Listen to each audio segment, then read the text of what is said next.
School is back in session. We'll hear from the superintendent of District 624 about the importance of getting kids back in the classroom. COVID has hit businesses hard, but city plans designed to bring people to White Bear Lake have been in place. These stories and more are coming up in this edition of Lake Area Beat.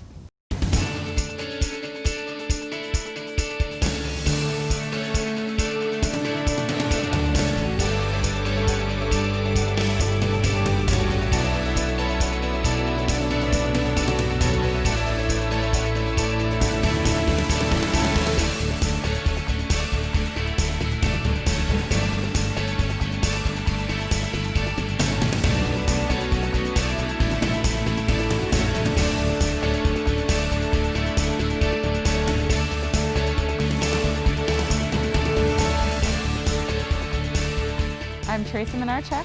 I'm Kurt Friesen. Welcome to Lake Area Beat.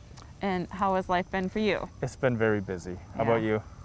Very busy. So if we could dial that back, that'd be great. Absolutely. Parents, students, and teachers anxiously awaited Governor Walz's decision about the 2020-21 school year, specifically whether or not classes would be in person. District 624 Superintendent Wayne Kazmerchek recently sat down to talk about plans for the coming year. Trying to follow the right guidance from the Department of Health and trying to not let fear or emotion be a basis for decision making. District superintendents are accustomed to making tough calls. Hi, Jody. But the 2019-2020 school year was truly unprecedented. It began on a high after campaigning and successfully passing the building bond referendum last fall. But things, as we know, quickly took a turn in March, and kids never returned from spring break. For me personally, this has been, and I suspect it will be. I don't imagine a period of time that will be quite like this. I hope not. I hope this is for all of us perhaps the worst of times that we'll experience. Despite being the worst of times, Kazmerchek sees it as an opportunity to bring out the best in people, reminding staff they have a commitment to students. You hear about people who say, "Well, I never signed up for this. I never signed up for this sort of work." Well, I've challenged people to think, yeah, we actually did. This is what we signed up for. And when a community needs us, when our students need us in a time like this during a pandemic or any sort of emergency situation, we absolutely, as leaders, as educators, we did sign up for this moment where we need to be there. School will start on September 14th, a decision recently made to give teachers more time to prepare. Absolutely. That was great. You did amazing. Yeah.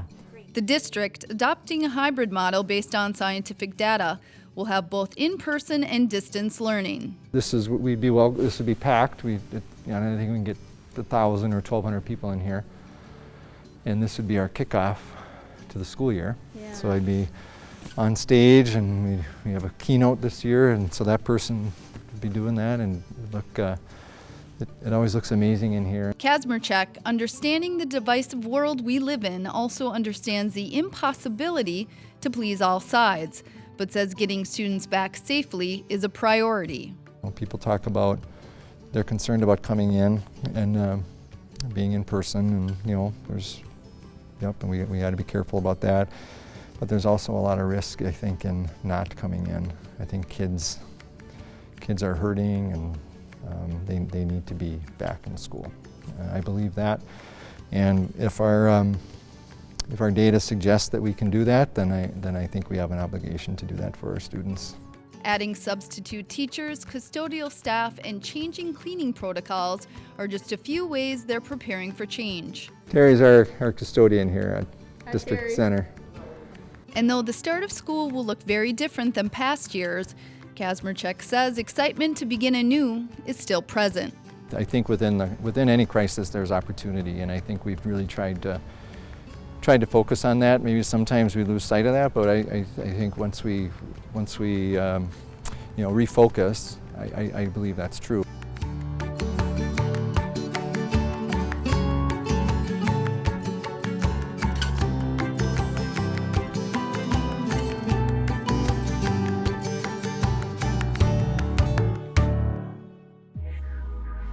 So fortunately, my child is full-time school, and yours? We're going to be in the hybrid model here for White Bear Lake Schools. So Okay. It'll be interesting to see how everything takes place. And if things change, because we know one thing about 2020, things are changing all the time, right? We can't put all of our eggs in one basket, that's for sure. No. So we're ready to change. My wife's been very forgiving of me, and she's been handling a lot of it. So it'll be interesting to see how the school year goes. Yes. Yeah. And we wish her luck. Yeah, absolutely. Businesses were closed for several months due to COVID-19, while annual events were canceled. White Bear Lake leaders came forward with plans to help boost business, as well as preserve the old events in new ways. Take a look.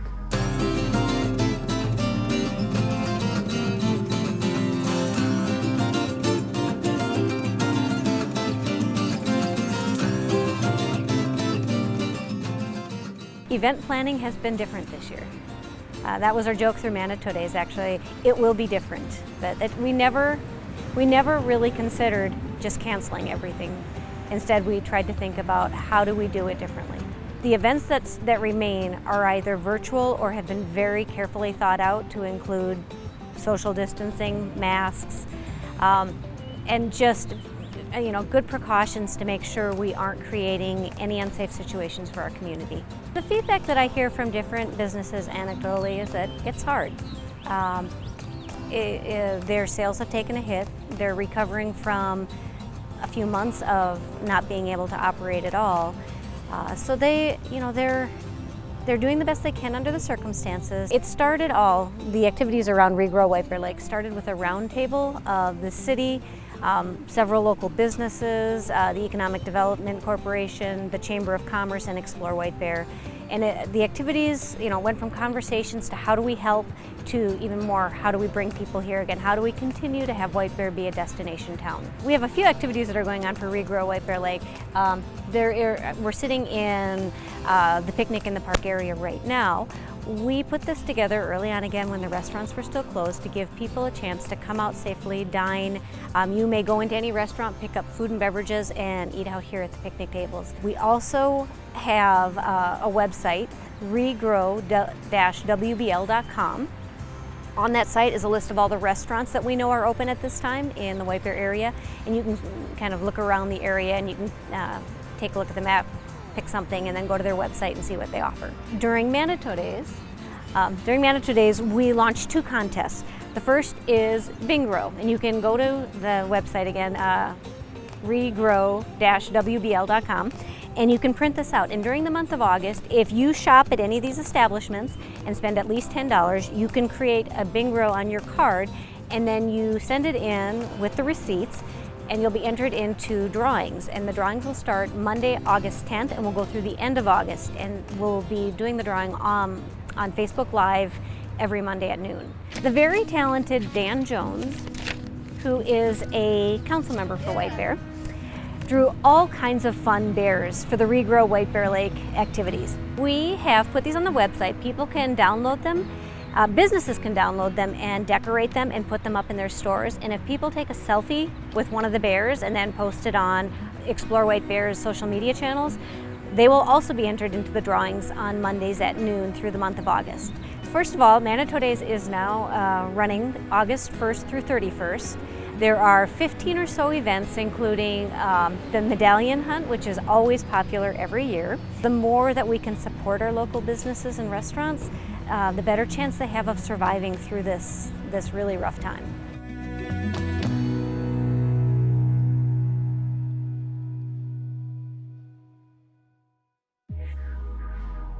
It has been really strange not doing Market Fest and all of our other events. We would have had Safety Camp just a few weeks ago, Yep. National Night Out. It's been very strange not interacting with the community, being separated. It has been. I know I've fielded quite a few phone calls about different events and different things, and we want to participate and do it, but we also know that it's not in the cards right now. So.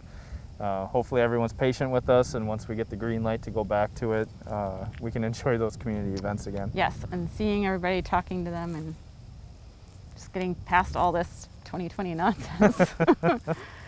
Coming up, a community comes together to build hope while building a memorial playground.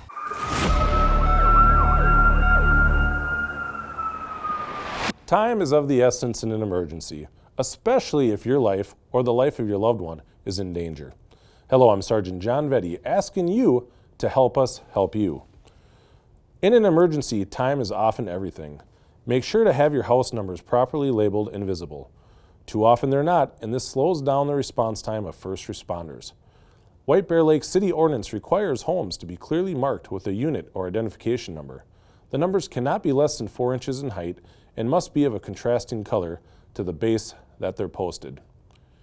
If you help us, we'll have an easier time helping you. I'm Sergeant John Vetty, and I'll see you next time.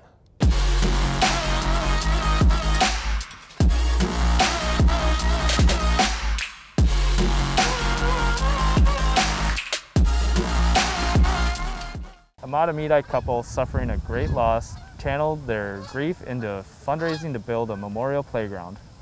The community came to help build it, and the couple discovered human kindness in the midst of tragedy.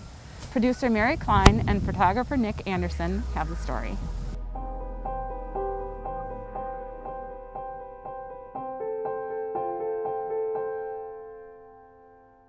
There he was when he was first born. From the moment first-time parents Craig and Becky Markovitz laid eyes upon their infant son, So he's got his eyes open in those ones. they knew he was something to behold. It's really hard to see in this photo, but he's raising his eyebrows like he used to do. Small in size, but big in spirit. My first time being held, so you can see how small Aaron was. His entry into the world was premature due to a condition Becky had called preeclampsia. Common in first-time mothers, it puts both mother and child at risk, and baby Aaron was born by emergency C-section nearly 3 months early, weighing just over 2 pounds. With immature lungs, he struggled to breathe. I didn't really see the tubes, I guess. I just saw him, and he was so perfect and so beautiful, and you could just feel his love and his joy, and that's how we remember him. Memories so precious to them now. For just 7 weeks later, Aaron, fighting for his life, took his last breath. We woke up that morning and we went to see him in his hospital room, and they told us that the night before that his oxygen level was so low that he just wasn't going to make it. So we spent all that day with him. We held him, we sang to him, and I like to say we poured all of our love onto him that we could in that day, and we said goodbye. Shortly after Aaron's passing, the couple began fundraising to build a playground near their home in Matamidi, dedicated to Aaron. And there'll be a nice big sign that says Aaron's Playground right on the castle. Their goal was to raise $100,000, and in just 2 years, they raised $120,000. Although we're very sad that he died, we're so happy that he lived. And so that's why the whole project is really about bringing joy to people. So, that's what we feel. We feel a little bit of sadness, but also we feel incredibly proud and incredibly joyous that we can share this with our community. The day they showed us the framework for the park, they talked about the community build to take place several weeks later.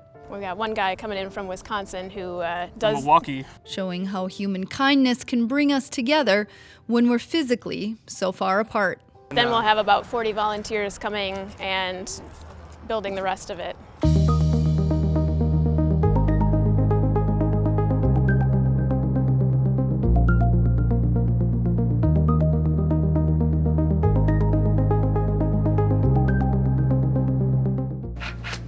We have a beautiful day. We like to think that Aaron had something to do with that.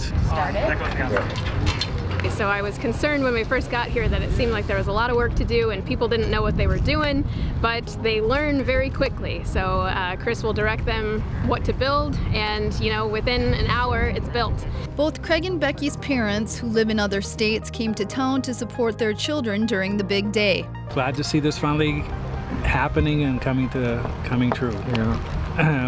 We've been thinking and talking about it, and Craig and Becky have been working on this for a long time. So it's going to be nice to have this done. Cherishing their time with their granddaughter Mila, who was born in December. Say hi. Can you wave? Nope. Craig and Becky say they'll bring Mila to the park often, and though she won't grow up with her big brother in the physical sense, she'll know him through stories and through pictures. Yeah, that's my finger. Is that your finger? Yeah. Yep, he's holding my finger there.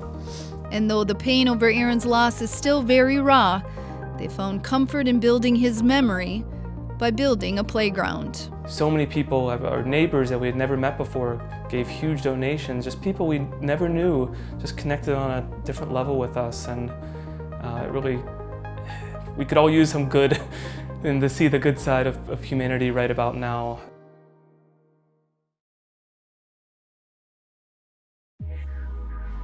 If you'd like to learn more about Aaron's Playground, you can visit their Facebook page, or better yet, go visit the park. Since we interviewed the young man in our next story, he's been featured in countless news stories. Though summer is coming to a close, the food ski guy is still clearly not slowing down.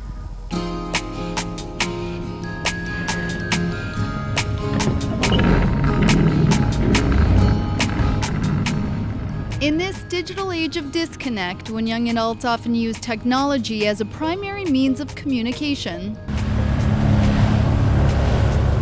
21-year-old Dylan Deerking, a junior at St. Thomas University, has grown his business, Food Ski, the old-fashioned way. It's word of mouth. It's a beautiful thing. And though he exists virtually managing a Facebook and Instagram page for the business, it's his real-life presence that attracts attention of lakegoers. Three to four people like pointing at me, and like I can tell they know. I can see them say like, "Oh, that's the food ski guy," and stuff like that. So that's cool. Deer King, who's studying entrepreneurship, says he's always been a thinker. I was just trying to think outside the box and come up with an idea that hadn't been done before. The desire to do something different got him and best friend Graham DeVore talking one night after picking up takeout on their jet skis. He was like, "Wouldn't it be cool if we could deliver food out to people on the lake with our jet skis?" And I was like, "Yeah, dude, I absolutely love that idea." The pair partnered with local restaurants Aqua, Miso, Meat Market, and Admiral D's to provide lake delivery. Boaters and dock diners mention Food Ski when placing their food order with the restaurants, and the delivery charge is a separate transaction handled right at the boat. Awesome. Thank you so much. Food Ski uses waterproof backpacks, keeping hot food hot. Here's your meat market. Thank you. Thanks for your order. Thank you. And cold food cold. And with the low startup and operational costs, Deer King says Food Ski has been profitable. I was pretty confident in it from the start. The long-term goal for the business is to expand to other lakes. Thanks for the order. But he says White Bear Lake was a great place to begin. And you know, starting in a community like this is super beneficial because everyone, it's pretty close-knit. And I think that really helps with spreading the word and you know, encouragement to keep going. If you've driven on 35E near 96, you've likely noticed the water tower has gotten a facelift. Our production crew took a tour of the tower and found out the view from the top is worth the climb.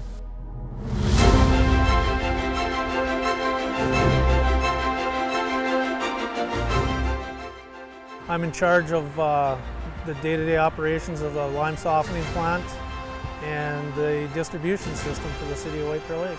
This is one of the highest points in the metro from what I've been told. It's an elevated storage tank.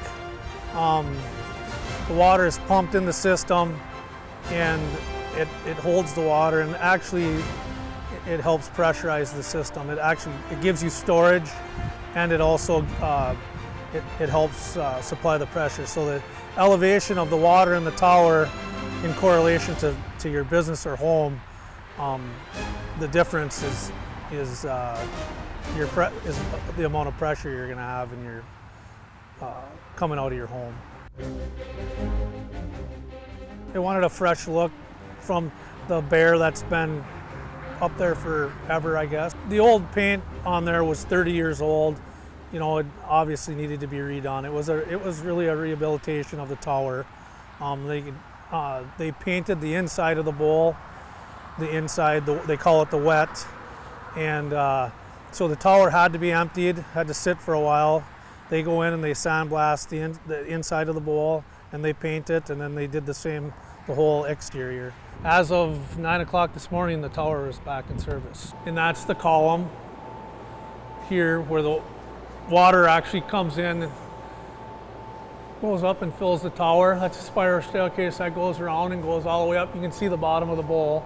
They did some spot painting in here where there was rust and different things.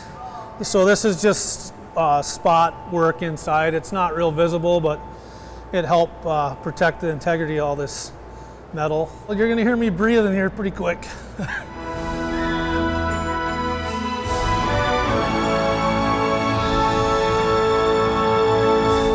What a terrific view of White Bear Lake. You can't beat it. We got to give a shout out to photographer Nick Anderson for being brave enough to make it all the way to the top. We're going to take a break, but coming up, we'll find out how a White Bear Lake man is giving new meaning to the phrase free love.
Businesses deemed non-essential were forced to close due to COVID-19, including record stores.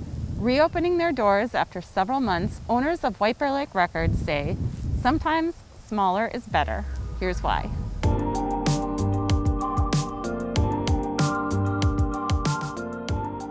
There's a lot of online selling of records, but the real fun is going into a shop and digging through the crates, digging through the bins, and oh, that looks interesting. And then we, given that we probably know something about what we have, we can tell some stories and have some fun and connect some dots. Music trivia enthusiasts who seek answers to even obscure musical questions. Otis Redding. This one's special because it's white label. Are likely to find answers within White Bear Lake Records, the trio of owners turning their love of vinyl into a business. I think a lot of vinyl people share. We're really curious about music, kind of delving into the history of it in all of its formats from the early part of the 20th century to now. The store, located in downtown White Bear Lake, closed on March 18th and reopened on May 25th, offering online concierge services during the COVID closing to stay afloat, but worrying about their ability to stay in business beyond. I think we're doing okay. The thing that really worked in our favor is that we're small. It's only 400 square feet. So we have a maximum of 2 customers in the store at a time because you can't social distance with any more than 2 people plus one of us in there. Despite their small space, the owners provide an ever-changing and extensive inventory of new and used vinyl. Yeah, one of the things about records too is that there's all the different versions of things. Also selling stereos, speakers, vintage books, and VHS tapes. You know, we have kids who come in for VHS tapes, you know, and it's all in cassette tapes, and it's like it's mind blowing because it's such a, you know, would you watch a VHS right now? You know, it's hysterical kind of. It's awesome to see. You know, they're appreciating something that's old and dusty. Both Miller and Valenti say they welcome the younger generation's interest in vinyl, often sparked by inheriting a record-playing system. There I am. Oh, wow. And invite music lovers of all ages to come in and explore. Records, they do make you sit down and you have to pay attention for longer than 5 minutes. It's relaxing, it's a ritual.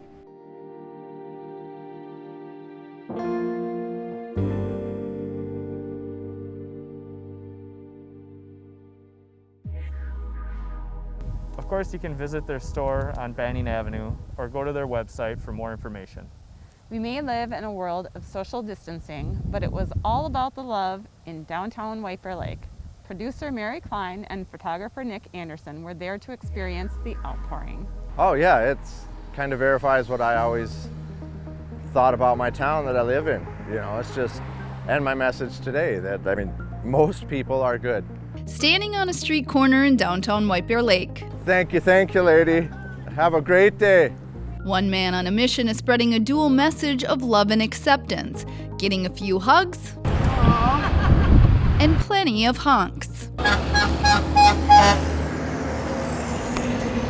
Heck yeah, that's a horn honk. I work in healthcare and I'm seeing people suffering. I'm seeing people that I care about suffering. And I have to be honest and say it's not from people dying of COVID, it's from people being depressed because of COVID. White Bear Lake resident Jeff Lokes has become a community activist, spearheading campaigns to help veterans, the homeless, and the hungry. But this day was about everyone, namely himself. So a lot of it is selfish on my part. It's for self-healing that I'm putting something out there just to know that I'm not alone. He also held signs to support police, believing most people who do are being silenced by the few who don't. And I have a large population of black family and friends, and I'm so fortunate to have the ones that I do that feel the same way, that no, we actually don't hate each other and we don't want people speaking for us telling everyone how much we hate the police. It's not accurate. After standing in the heat all day, Lokes got many more hugs, honks, and just 2 outbursts using language not to be repeated here. He says his mission confirmed. Most people are indeed good.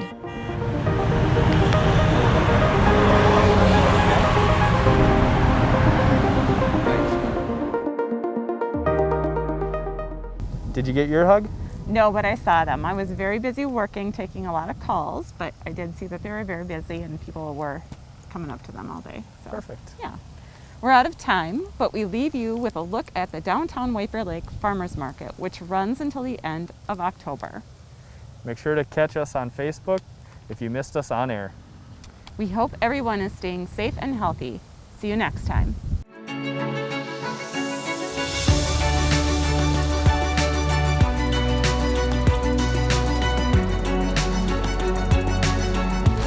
How you doing? Doing great.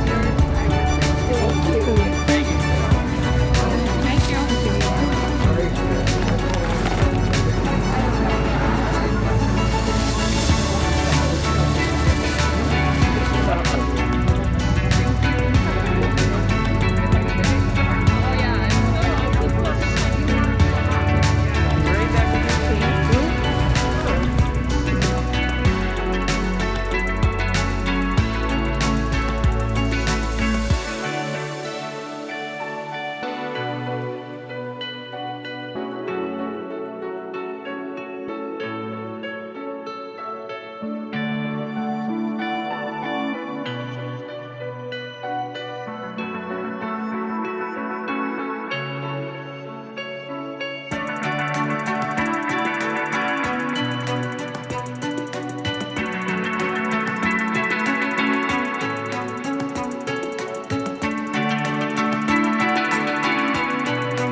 We were really giving it our all there, but Yeah, that's better. Yeah, that's better.